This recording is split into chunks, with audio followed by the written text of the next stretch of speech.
નમસ્કાર, breaking news સાથે હું જયમીની સમાચારની શરૂઆત કરીશું રાજકોટથી। રાજકોટના જસદણના રાજવડલા ગામે ખોડિયાર માતાજી મંદિરે ખેડૂત સંકલ્પ યાત્રા અંતર્ગત મોટી જાહેર સભા યોજાઈ હતી। ખેડૂત હિતના મુદ્દાઓને લઈને હજારો ખેડૂતો અને મહિલાઓ મોટી સંખ્યામાં એકત્ર થયા હતા। ખેડૂત નેતા રાજુભાઈ કરપડાએ સભાને સંબોધતા ખેડૂતોના પડતર પ્રશ્નો ઉકેલવા સરકાર સામે માંગ ઉઠાવી હતી। રાજવડલામાં ખેડૂત સંકલ્પ સભા યોજાઈ હતી, જેમાં રાજુભાઈ કરપડાએ ખેડૂતો મુદ્દે ઘેર્યા હતા। જે હજારો ખેડૂતો મહિલાઓ મોટી સંખ્યામાં જોડાયા હતા, જે ત્રણેય પક્ષો સામે માંગ ઉઠવા પામી હતી।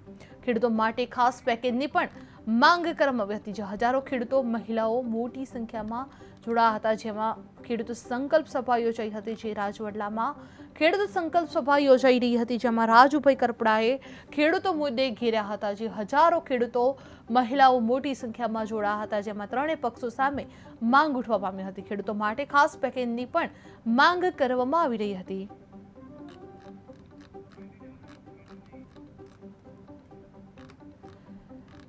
રાજવડલામાં ખેડૂત સંકલ્પ સભા યોજાઈ હતી, જેમાં રાજુભાઈ કરપડાએ ખાસ ખેડૂતોને ઘેર્યા હતા। જે ખેડૂત નેતા રાજુભાઈ કરપડાએ સભાને સંબોધતા ખેડૂતોના પડતર પ્રશ્નો ઉકેલવા સરકાર સામે માંગ ઉઠવા પામી હતી। જે ખેડૂત સંકલ્પ યાત્રા અંતર્ગત મોટી જાહેર સભા યોજાઈ હતી, જેમાં ખેડૂતો હિતના મુદ્દાઓને લઈને હજારો ખેડૂતો અને મહિલાઓ મોટી સંખ્યામાં એકત્ર થયેલા જોવા મળી રહ્યા હતા।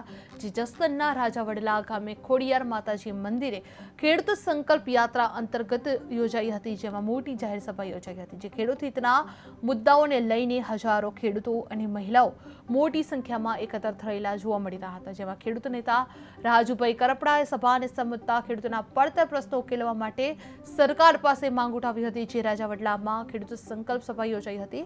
રાજુભાઈ કરપડાએ ખેડૂતો મુદ્દે ઘેર્યા હતા। જે હજારો ખેડૂતો મહિલાઓ મોટી સંખ્યામાં જોડાઈ હતી, જે ત્રણેય પક્ષો સામે માંગ ઉઠવા પામી હતી અને ખેડૂતો માટે પણ ખાસ પેકેજની માંગ કરવામાં આવી હતી।